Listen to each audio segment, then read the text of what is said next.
So I'm excited to have the opportunity to be here with you all this morning. I was fortunate enough to be able to speak at the Symposium a couple years ago, and I feel like we've made a lot of progress in terms of types of studies that we've been able to do in pharmacogenetics, thanks to all of the great work. So thank you to MGI for making this resource available, because it really has helped a lot of things that I'm really interested in doing, and for the opportunity to share that with you today. I really kind of wanted to give an idea of sort of the breadth of research that we've been able to undertake in pharmacogenetics, provide an example of discovery research. Obviously, there's a lot of drug-gene pairs where we know a lot about how a patient's going to respond to a medication based on genetics, but there's many where we don't have a good understanding of that. And so MGI is a really rich resource for understanding those relationships. But I also have a role as a clinical pharmacist, and I'm really focused on how do we actually implement this information into the medical record. And so I wanted to share a little bit about how I've been thinking about how can we use MGI to really support that translational aspect of patient care as well. So the first example of a study I wanted to talk about is a pharmacogenetic discovery study that we recently launched in oncology.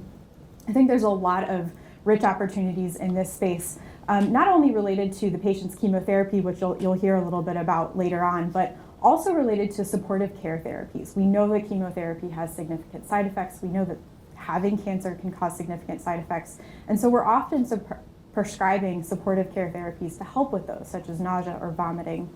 And many of the medications that we frequently prescribe, like antiemetics or antidepressants or pain medications, have clinical guidance available. But there's many others that we don't. And so how can we better support supportive care prescribing decisions in our patients?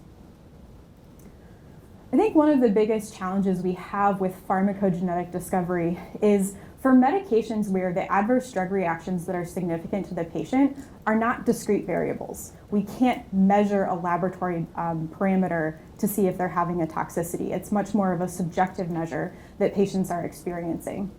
And so how can we better capture that information? Many of the discovery studies that occur are retrospective in nature, and so we know that those outcomes are not well documented in the medical record. One example of this where we have some interest is the medication dronabinol. We will frequently prescribe this to help patients to stimulate their appetite if they're having trouble eating, or to help manage chemotherapy-induced nausea and vomiting for these patients. We know that this medication is extensively metabolized by the liver by the enzyme CYP2C9, and we also already know that CYP2C9 has some pretty extensive genetic variation that can essentially result in patients having very limited CYP2C9 activity at baseline. There are pharmacokinetic studies that have shown that patients who are CYP2C9 poor metabolizers have 2 to 3-fold higher dronabinol drug exposure. But there really aren't any studies to show us that that is associated with a clinically significant outcome. And we know not always a change in the kinetics of a drug will result in a change in how a patient responds to a medication. Despite this, the FDA currently classifies this drug-gene pair as one that's considered actionable in terms of being supportive of a clinical management decision. But when I think about this as an implementer, my question is, what do we do with that medication? What would we change the dose for the patient? Would we want to avoid that therapy and use another one? And so I think we can really leverage the resource in MGI to better answer the clinical questions around what are the clinical significance of this association or this pharmacokinetic difference. And if there is a difference, how can we better personalize the dosing or drug selection for these individuals? So we've been fortunate enough to receive funding under the Precision Health Investigator Award to design a prospective observational study to answer this question. We are leveraging the existing MGI data and being linked to the medical record to help us identify participants who would be eligible based on if they have a diagnosis of cancer and if they're newly prescribed a prescription for dronabinol. Our study team will be notified when a potentially eligible participant is prescribed this drug so that we can go to move forward to recruit them quickly. We'll then recruit them to participate in observational symptom surveys. Each participant will take a baseline survey and then take one survey the first and second weeks of treatment to really look at how their symptoms and side effects are evolving as they start that treatment. And then we'll evaluate the change in patients from their baseline symptoms, patient-reported outcome survey scores, to post-prescribing to really look at their overall symptoms using the Edmonton Symptom Assessment Scale as a collective measure, but then also looking at the patient-reported outcome CTC-AE criteria to really identify what side effects, if any, are significantly associated with this genotype. And so we just opened this study for recruitment a couple of weeks ago, so I don't have any outcomes to share with you, but I really wanted to highlight this as a process that I think is an opportunity for lots that they could leverage this data to better answer questions about the clinical significance of certain genetic associations. MGI as a resource has been substantially helpful to me as a clinical faculty member who doesn't have a ton of research time because it significantly reduces my recruitment burden as well as study costs as I'm not having to genotype my own patients. And one of the other things that we are planning with this study is all of the patient-reported outcomes data that we're collecting, we're going to be returning back to Precision Health Resources to make that available to other investigators in case it is helpful to them.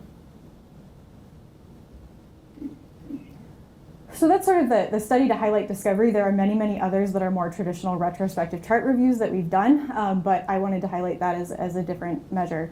And now I want to think about a little bit more of when I'm thinking of how to use MGI to better support the use of pharmacogenetics in clinical practice. We have a lot, again, of very well-established drug-gene relationships, but they're not commonly deployed in clinical practice routinely because we're still missing the evidence to show the utility or the impact that they have on patient outcomes. And so one of the studies that we recently completed to kind of assess this was related to a pharmacogenetics relationship in transplant patients. So I do a lot of work with the pharmacogenetic relationship of tacrolimus. This is a mainstay treatment for our solid organ transplant recipients. And we know that when we give each patient tacrolimus, there's going to be substantial inter-individual variability in how much drug exposure they have, even when we give them all the same dose. And it's been pretty well established that CYP3A5 genotype is the primary contributor to a lot of that variability. This is an older relationship, an older discovery, so there have actually been prospective randomized controlled trials to evaluate if we use genotype-guided dosing in transplant patients, can we improve their outcomes related to their transplant? And unfortunately, as shown in the graph here on the slide, when we look at clinical outcomes such as rejection episodes or graft survival, they really haven't shown that genotype-guided dosing improves that clinical outcome for a patient. And so despite this really well-pronounced relationship between genotype and drug exposure, we're not using this in practice because it doesn't appear to impact an outcome that I would argue is very multifactorial and probably not related to a single medication alone. However, what these genotype-guided dosing studies did identify is that patients who were CYP3A5, or patients who had genotype-guided dosing and received dosing based on their CYP3A5 genotype result, had less drug monitoring that was required throughout their post-transplant period and fewer dose changes to their medications, suggesting that we're getting them to a therapeutic exposure faster and maintaining that faster for our patients. And that led us to kind of question a different health outcome in terms of the healthcare resource utilization that's associated with tacrolimus monitoring for these patients. They're often coming in for additional blood draws or appointments when they're not therapeutic, which is a substantial burden on the healthcare system. And we had also anecdotally heard that some clinicians wouldn't discharge patients from the hospital until they had reached a therapeutic trough concentration from our patients. And so we really wanted to sort of look at this in a different angle of, does genotype impact healthcare resource utilization, and would there be a way to use genotype-guided dosing to reduce that burden on patients and providers? So we originally looked at this in a pediatric cohort that didn't have MGI data, but we did find an association between length of stay and cost of care for those patients. And so we wanted to use MGI to try to validate that finding in our adult transplant recipients. So we evaluated our adult heart, lung, and kidney transplant recipients who had MGI genotypes.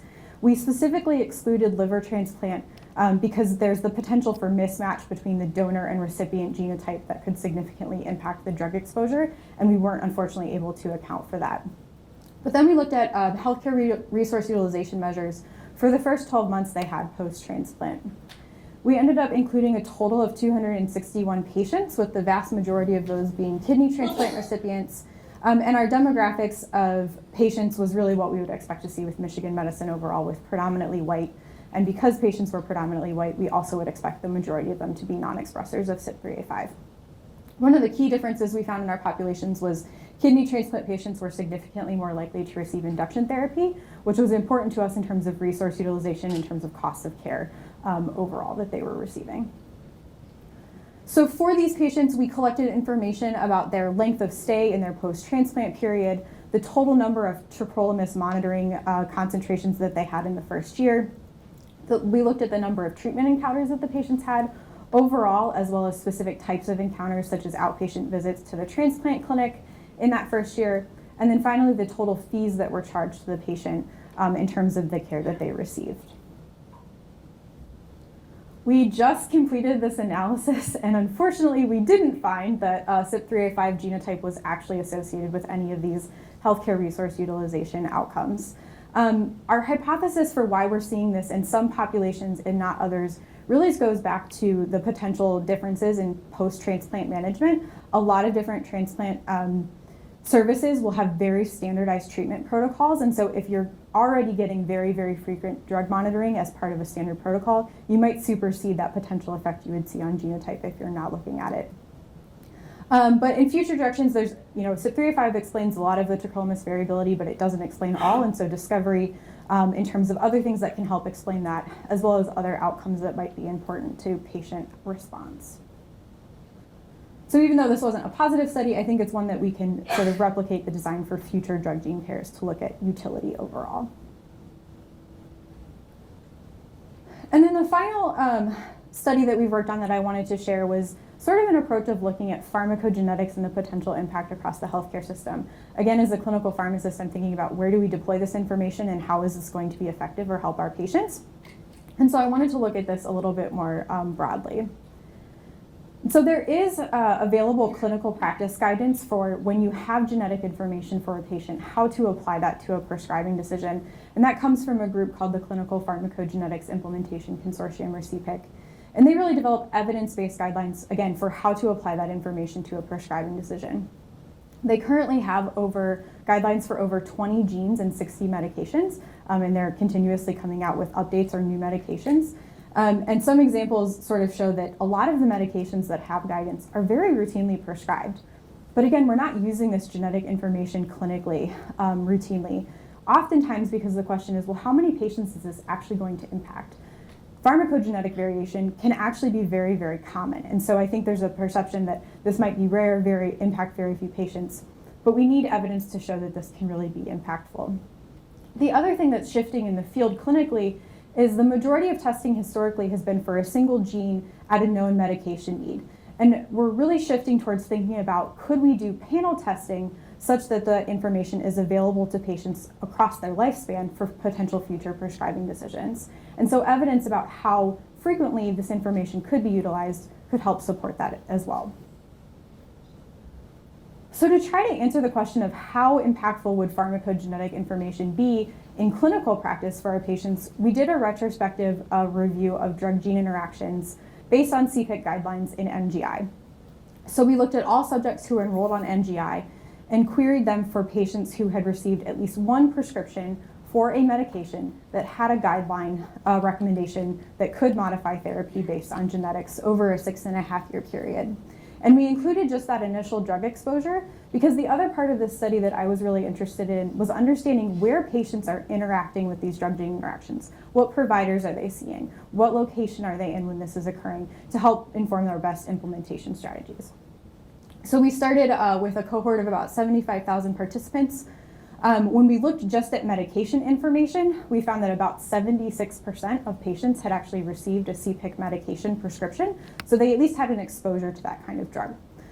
And then from that cohort, we extracted just the patients who had genotype information available to look at how many patients actually experienced what we would consider a clinically significant drug-gene interaction in terms of receiving a medication and having a genotype where that could have adjusted their therapy. So for our analysis, we started with just looking overall at what proportion of patients experienced the drug-gene interaction. And this is highlighted in the pie chart here. So we grouped patients as those that never had a drug-gene interaction, meaning they did receive a prescription for a medication with a CPIC guideline, but their genotype was not suggestive of needing to make a modification to that treatment. And then we looked at patients who had at least one drug-gene interaction and patients who experienced more than that over the time frame. And so as you can see in the gray and yellow boxes, the vast majority of patients, almost 60%, over 60%, did experience at least one drug-gene interaction during the study period. And that was only 6.5 years. So the likelihood of patients having multiple drug-gene interactions over their lifetime is relatively high, as we saw that a quarter of all of the patients had more than one drug-gene interaction where this information, had it been known, could have been utilized for a prescribing decision.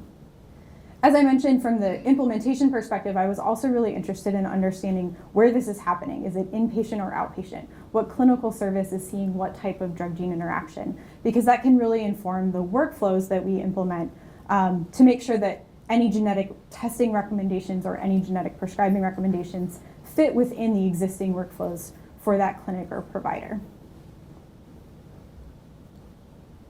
So I hope this sort of showed kind of the breadth of things that we've been able to do, and I know you'll get to hear a little bit more about pharmacogenetics later this afternoon. But I really think MGI is an incredibly rich resource to allow for discovery of pharmacogenetics and enhance our understanding of the clinical significance of many of these relationships. But I also think about it as a way to inform clinical implementation strategies to improve patient care across our health system. And in the future, when we have better clinical data, also serve as a cohort to really show the impact that this information can have on patient care. So to wrap up, I just want to say thank you to everyone who has been a major contributor to the success of these studies. I have really great collaborators at the college, at Michigan Medicine, and thank you to MGI and the Precision Health Initiative and Data Office for making accessing this data so easy. So thank you.